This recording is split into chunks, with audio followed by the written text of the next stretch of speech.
Baby girl, have a seat. Anti naffe wano omufumbo tasobya. Dia omufumbo tasobya. Oba mwami yakuba mpesi. It doesn't mean we are miserable. Give me the phone. Those things happen. It's not news. Ana yange mbanga nkudde batekeko akapande nti Choosen Becky love dictator Ami so much. Akaweta omwana saga amuvuga speed naye nga kajja essaawa yenna wama sikyo omusajja wange bwogo bannange nkimubiraba tutandise n'okwefaanagana wasmairinga olaba ata tata baana tata wange ate nga gwe tata bulamu nkwaga simanyi oba mukimanyi naye kyemuba mumanya nti olutambi lwakyuse dda olutambi lukyuka mangu ku social media wano banange. The last time I checked abantu bali bagamba congratulations Choosen Becky banange, we are happy for you, single mother of 4 mukwano tuli naawe. Naye kati wenjogerera mukwano nga Choosen Becky ali mu Maziga kubanga social media indoors mukwano tebamuli bulungi anti munange buli kumacha buli kiro basabula ye. Wetwatandikira wiiki mukwano kugamba nga amasanyu mangi propose efuse proposal congratulations linga congratulations, but right now my friend things are not good munange. Oluvanyuma lwakatambi kano ebintu byatandika okukyuka kabalage musoke mulabe naye nga mbagamba nti welcome to my YouTube channel Nze Baby Nals mukyala ayagala obufumbo talking about marriage, faith and motherhood. Nze buli kimu ekikwatagana ku bufumbo, ekikwatagana ku family, ekikwatagana ku motherhood mba nkijjayo ne tukyogerako wano mukwano. Era wano kimanye mbu ebintu bya kilavulavu, ebintu bya relationship, ebyokuyiga togenda kubanga obisibwa. Nolwekyo kugamba nti beera ng'osubscribinga ng'olikinga era ng'eno video ogiwa like mukwano. Akalike katuyamba okubeera nga video zaffe zitambula era nga zigenda maaso. I love you so much for watching. Naye eno video egenda beera nzibumuko kubanga munange ebintu byakyuse da. Ate nga Maziga meerere eluuyi eno mukwano. Simanyi byakyuse ddi. Gwe manyi babyakyuse ddi oba manyi nti byakyuse ddi mukwano? Comment section ekulinze otubulire ate byakyuse ddi. Think about a young mother ayina okulabirira abaana babiri toddlers abatalina kyakulya. We are talking about a mother who doesn't have where to sleep. We are talking about a mother nga n'aba family ye tumweraliikiriddeko. We are looking for her. Abaana babiri bakulemye okulabirira owasa omukazi ayina abaana abalala. Anyway, that is fine. Naye if I wanted to destroy Choosen Becky's name bingi bye nandiyogedde because mbimanyi bingi nedda Cameron, but I can't. We are just seeking for justice. Okitegeera ffe twagala omwana ono afune obuyambi. A young mother who is taking care of 2 kids, abaana abato abatanaweza yadde emyaka 5. A young mother who doesn't have where to sleep. That's what we are talking about. Fena abakazi batufuulinga. Omusajja asobola kugamba nti you wait for me for 3 years ono mukazi mwagaddeko sente and you be there waiting because gwoba omwagala era omwagala nga daddy w'abaana bo. Choosen Becky eno couple gimanyidde ebbanga. You know how old Rashida is. You know what she's capable of. Obadde obeetoolodde, you know each and everything. The least you can do is to support this woman because wallahi billahi kyonna ekinatuukako n'omwana amasimu ge tegaliiko ewaka taliyo. Ffenna tumunoonyeza buli amunoonya ng'akubira nze essimu nange ndudde okwogera naye. The last time I talked to her nemugamba tukole video weeyogerako mu bantu, it was 2 months back. The truth is ekintu nga tekinakutuukako tomanya how painful it is. We are talking about omusajja labirira abaana be be yazaala mu mukazi gwabadde naye ebbanga. Okitegeera abaana abato. I will never forget that day my sister approached her namubuuza oba she's dating Daddy Cameron. In my life I will never. Namugamba nti ba mikwano whatever. We are talking about someone's life, someone's kids, abaana abato, omukazi omuto. Okitegeera Choosen Becky, you are a mother. You know what it means to be a single mother at a young age. At least gwe okuzeemu you would at least support her. Ebyo bye mugamba mu Choosen Becky tabirimu. She has been a family friend for years. We are talking about a young mother ayina okulabirira abaana babiri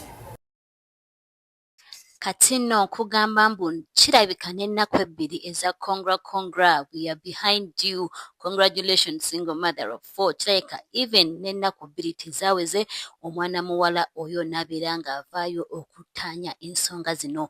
Oyo nno omuwala agambibwa okubeera nti ye muganda wa mukyala wa mwami Sekajja currently eya proposingidde Choosen Becky mukwano. Zaabadde ennaku zinabana kubeera 2 mukwano n'avaayo kati social media n'eryoka ekwata omuliro akatambi awo nkugamba nti we kakyukidde mukwano.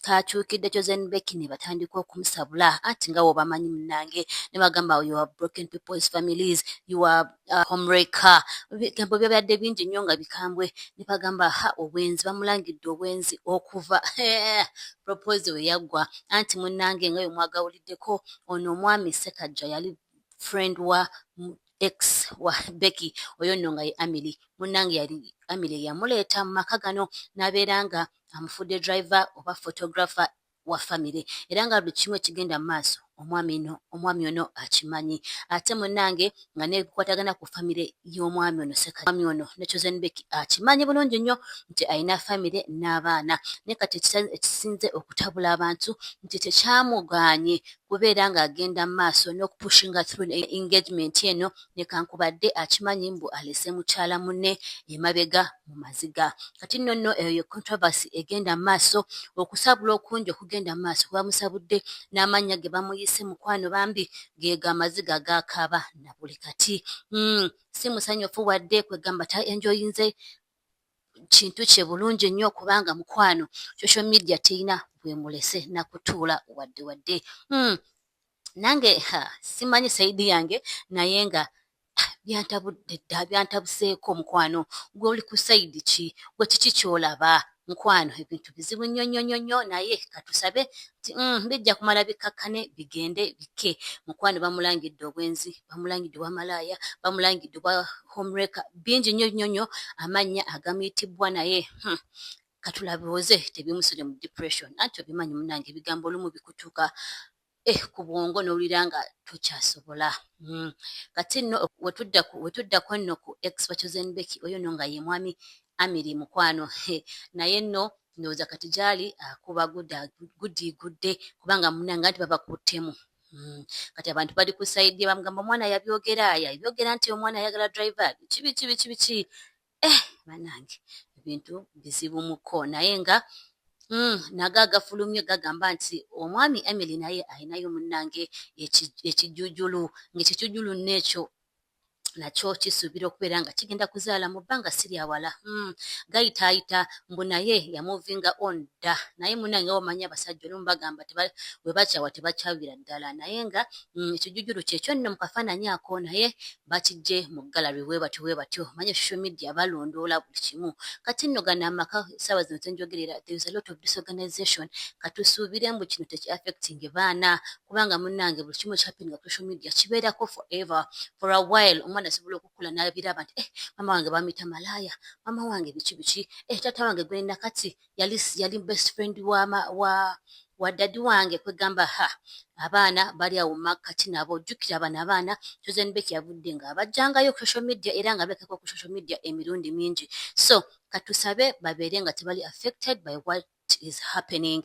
Naye ndowooza banabeera of age simanyi naye katubasabire ebyo nno ebigenze mu maaso ku sajja Choosen Becky eyo birungi si birungi kubanga buli kapost kateekayo mukwano kati abantu bakakriticizinga era mu maaso kaawo waliwo yajjayo akafaananyi nga they are doing a funny video of nga beekisinga n'omwana akajana ne kiseka ku social media. Abantu babadde bakikola of course nga it looks nice nga tubagamba it's funny mukwano kugamba Choosen Becky yatudde mu ka challenge bagambiddewo katayigiriza obwenzi abaana bayigiriza obwenzi bwa maama we.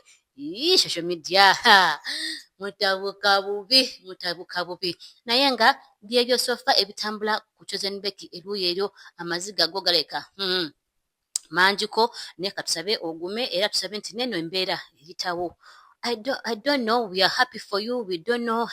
Katusabe embeera ebeerenge eterera omwami wabatalabirira abaana abeere nga agenda nalabirira abaana bali ababiri ab'omukyalo oli nammwe mubeere nga mutambuza bulungi obufumbo bwammwe. Byebyo nno sofa gweno embeera ogyogerako ki kavuyo nnyo naye nkimanyi nawe olina endowooza yo osobola ogiwandiikakawo mu comment section ne tubeera nga tuwaya mu comment section ne tulaba bintu bitambula batya. Era kambalekereyo ku video ezimu ezilese controversies wanene ku social media abantu bye boogera ku eno embeera naawe nga wootuwa endowooza yo ku kino ekigenda mu maaso. Yes. Mwebaza nnyo mwebale ddala okubeera nga mwekuumiddeko ku Babinals YouTube channel. For us we are all about marriage, faith and motherhood. Mwebale kubanga mulaba. I love you for watching. See you in the next video. Bye for now. Becky, you've created a single mother. Becky, ndiwo kutegeeza abakazi bonna nga ba single mother bagenda kunyigira right now bakuwagana ddala abakazi abadetinga abasajja abafumbo naye abo abadetinga abafumbo tebabajjaako bakyala baabwe babagalira bbali. Becky tewakoze bulungi. Never break up a young family. Becky olina abaana bato.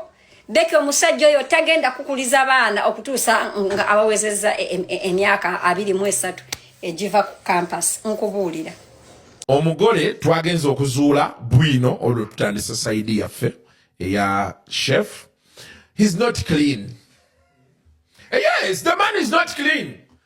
Nafunye bwino omusajja alina omukazi ennansana n'omwana. Omukazi asulana mu pharmacy genafunye mbu asulana mu pharmacy mwabawaye ebiri buli week. It's not good. Why do you leave your family for waki osigula abaka abasajja? Waki oli mukazi wooli wabeerangawo nga mukuba ebifaananyi tonnaba wadde okugumiza emyaka 3 egyawamu wa proposinze kiki? Yalese omukazi n'omwana awo nansana basula mu pharmacy. Yes, that is not good.